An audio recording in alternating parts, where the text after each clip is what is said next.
All right, guys, we are having some minor tech issues, it looks like. Let me know if this is coming through for you guys here. We seem to be having some issues on the tech side. Um, all right, we're going to go ahead and get started here. But yeah, if you guys run into any problems, if things don't seem to be working properly, just let us know in the comments here, and Chrissy will let me know. But I think things are going properly now. I'm not sure quite what was going on there this morning. Anyway, all right. So what we're going to be talking about today in this episode of the Public Relations Declassified live stream is how to build a media list like a master publicist. Now, this is something that is critical when it comes to public relations, building a brand, all of this, because a lot of people have the wrong idea about how to build a media list, what goes into making it effective, and what they need to do in order to get featured in the media. So a couple of key takeaways that I want to address up front is when it comes to building a media list of journalists that you're going to pitch your story to, relevance, not reach, is the key. So what I mean by this is don't make the mistake of thinking that you need a giant list, that you want to get all the journalists in the world or all of the journalists even that cover topics relevant to you and what you do, right? We want to connect with the right journalists who are most likely to cover whatever it is that we do. Now, this is not a numbers game.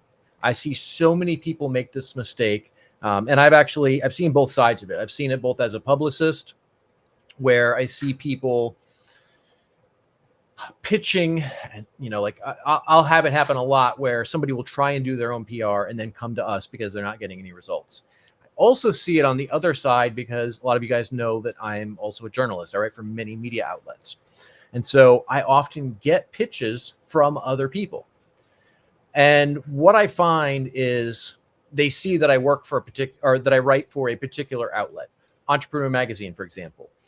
And so they'll pitch me stories just because they want to be featured in Entrepreneur Magazine. Stories have absolutely nothing to do with anything that I've ever covered. They just know that I write at Entrepreneur Magazine and they want to pitch me because they think that I'll just write about whatever. And that's not how it works. So what we're going to talk about today is how to find the right journalists to build your media list. Now, there's a few different ways that we can do this. One of the first, and frankly the easiest, but generally speaking for most of you, not the best, is media databases. Now, these are tools like, on the higher end, Cision and Muckrack. There's a bunch of enterprise level tools. These are not good for most of you because they generally run in the range of several $1,000s or even tens of thousands of dollars a month. Now, these are geared more towards larger enterprise users, right? Other PR agencies that have to pitch on a very high volume. They have to get a lot of journalists. They have to really dig deep into the research, see what types of things these journalists have covered, look for very specific details. So these tend to be way more expensive than makes sense for most people. You've also got things on the lower end like Prowly and Quoted, which are, generally a few $100s a month on the higher end for these lower end tools.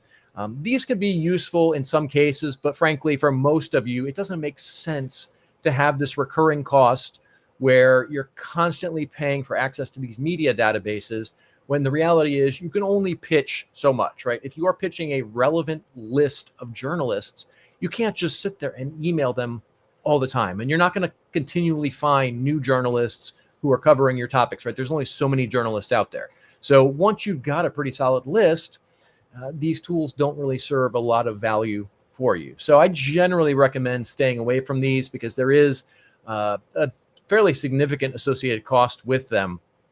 And if you're not working with a bunch of different clients, it generally doesn't make sense to use these types of tools for most of you.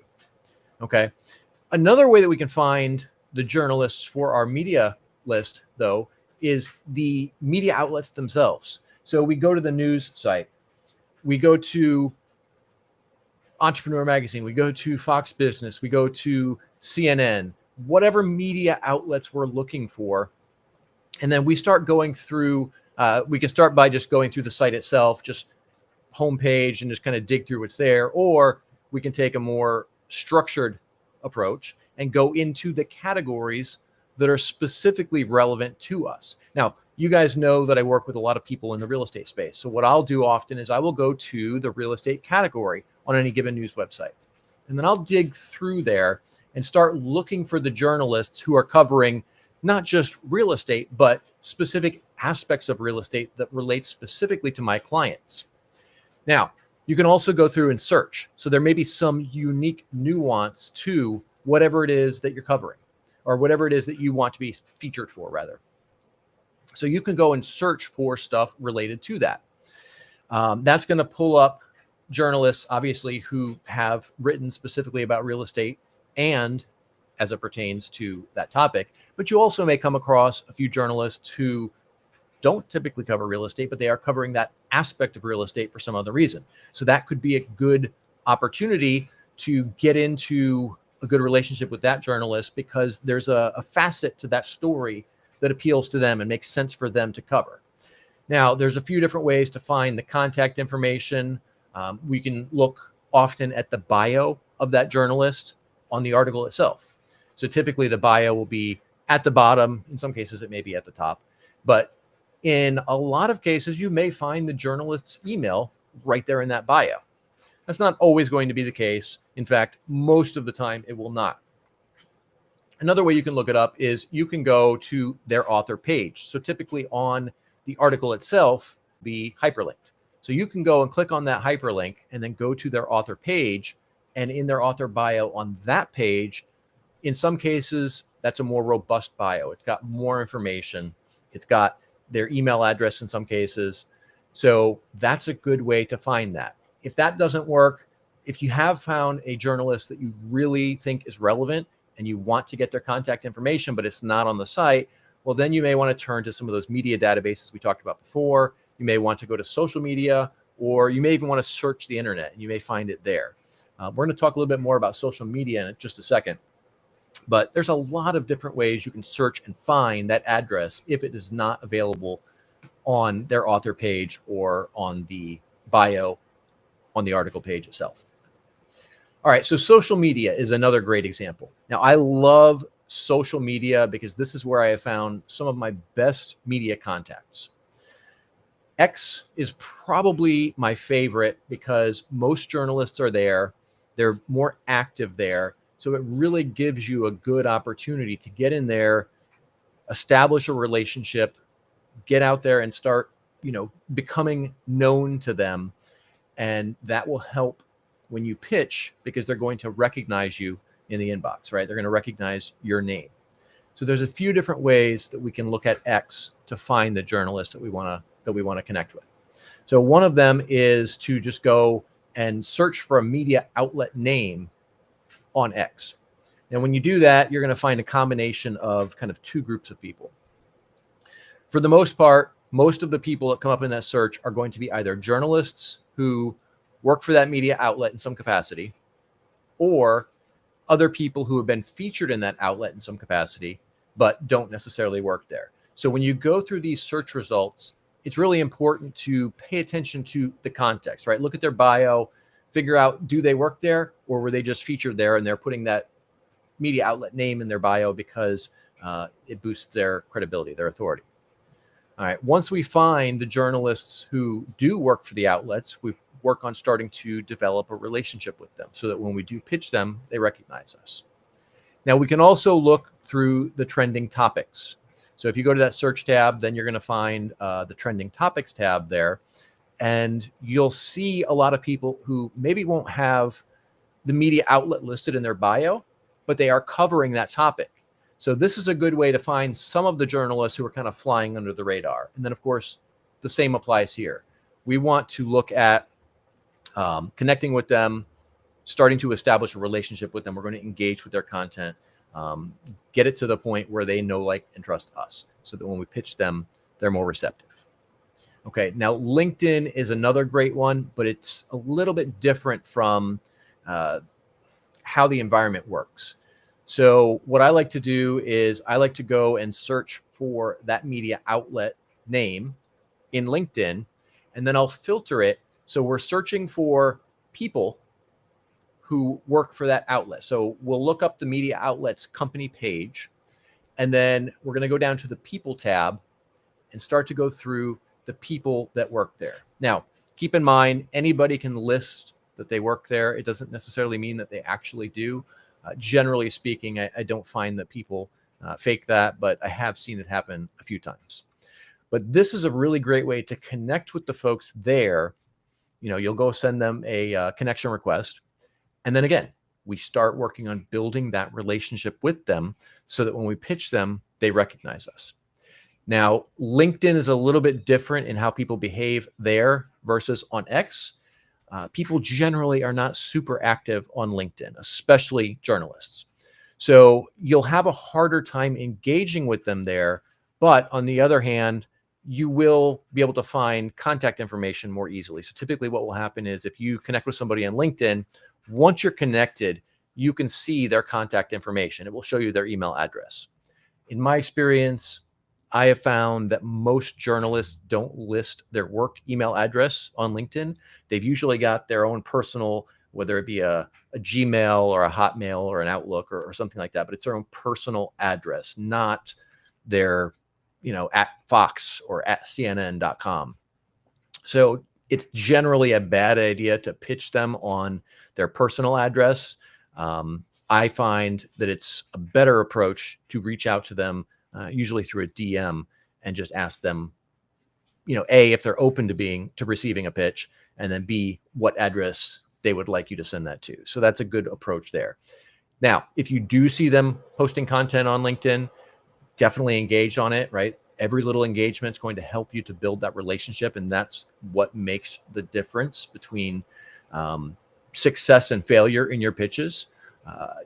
They're receiving hundreds of pitches a day in most cases. So you want to make sure that you're somebody that they recognize. So we're not just building the list, but then we want to make sure that we're engaging with them regularly.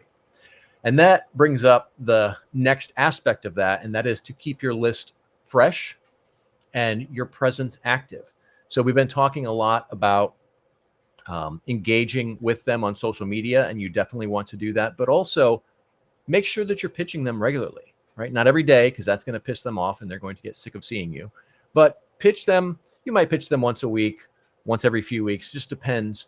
And we want to mix it up. I've talked before about how to craft your pitch right, how to get your pitches structured in such a way that they're going to be interesting and useful for the journalists. And we want to make sure we do that, because if we pitch them wrong, especially if we're doing it consistently, they're going to recognize us in a bad way. So we don't want to do that. But we also want to pitch them frequently enough, but it needs to be different. You can't keep just pitching the same thing. That's a topic I've covered in some of the previous live streams if you guys want to look some of those up. But this is really important because this helps you to stay on their radar. So both the engagement side on social media and then the pitching in their inbox. The other thing this does is journalists move around a lot in some cases. So if they are moving somewhere and you're regularly engaging with them, well, at some point you're going to send them a pitch at a time that they know they're moving. They're going to a new media outlet, but they haven't moved yet. So they're going to tell you that. I had a case where there was a journalist that I worked with who wrote for, I think it was Go Banking Rates. And we did a lot of work with her and, pitched her fairly frequently. And then she was getting ready to leave and go to work for Yahoo Finance. So because we were regularly engaged with this woman, she told us, hey, I'm moving over here. Here's my personal address in the meantime. But once I get over there, I'll reach out to you and let you know what my new address is there. And that's because I stayed engaged with her. We constantly pitched, we constantly engaged on social, and it built and nurtured that relationship. So we want to make sure that we're doing all of this so that everything stays current and you stay fresh in their minds. Okay. All right, so we're going to jump into Jeremy's PR PSA. And by the way, I wrote an article on this topic for Entrepreneur Magazine a couple weeks ago. If you guys want to check that out, just go Google my name and Entrepreneur, and that profile should come right up. In fact, I'll have Chrissy drop the link in the chat here on this live stream. But I did write an article on this. There's some additional things we haven't talked about here today that you guys may find useful in that article, but definitely check that out. All right, so we're going to jump into Jeremy's PR PSA, and that is the value of your media list is based on the relationships you've built with the contacts on your list, not the size of the list itself. And what I mean here is you can have every single journalist in the world, and you can pitch them all the time, but if they don't know who you are, it does not help you in any way. All right. Your likelihood of something getting accepted, getting turned into a media feature is slim to none. So what we want to do is really focus on building and nurturing those relationships, right? We want a highly responsive list, somebody who knows, likes, and trusts us because they already know who we are and they know the value that we bring. And that's the difference between success and failure in PR. All right, real quick, before we wrap this episode up today, I want to share something with you guys. We've wrapped up the Dominate Entrepreneurial Summit just last week, last Wednesday, and turned out great. Had a lot of, I'm going to switch these here so they're a little bigger. I'm not sure why the system keeps inverting stuff on us, but the event turned out great. We had a great attendance, absolutely filled the room. In fact, we had people standing in the back of the room. We had so many people there. We're going to have, so for those of you who did attend and paid for one of the VIP attendance options, we're going to have the high-res video for you guys shortly. We're going to be sharing that via email with you guys soon. I will be sending out an email to everybody a little bit later on today, just with some basic information about that. We're also planning the next event for Q1 of 2026. So that's just a few months away. We're probably going to be doing it in February or March. Not 100% sure, but we will let you guys know when we have that finalized.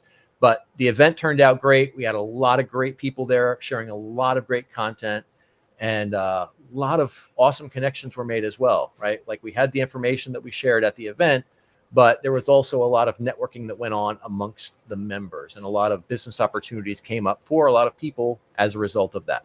So first event went great. Looking forward to the next one. It's going to be bigger. It's going to be better. We're going to have more speakers. We're going to have more tracks on the side as well. Some cool other opportunities for y'all. And I will keep you all in the loop on that. So that's going to be a wrap for today, guys. I do want to encourage you, put into practice the advice I shared here today. You know, you need a strong media list of active journalists who know, like, and trust you if you want to get featured in the media and build that authority status, especially in this AI-driven world today where people, instead of going to Google, are going to tools like ChatGPT and Grok and Perplexity and asking the questions there. If you're not featured in the media, you are not going to show up in these tools, and you're going to be a ghost, right? Not being in these AI tools today is essentially like what not being in Google would have been over the last 2 decades. So put this advice into practice, do it consistently, build those relationships, and you're going to find yourself showing up as a recognized authority in your industry. And that helps you to attract more opportunities and make more money. All right, guys, that's a wrap for today. Hope you got a lot of value out of this. I'd love it if you'd share this with somebody that you know can benefit from it. Love any feedback you guys have. Drop a comment here, Facebook, YouTube, X, wherever you happen to be. And I look forward to seeing you all on the next episode. Thanks, everyone.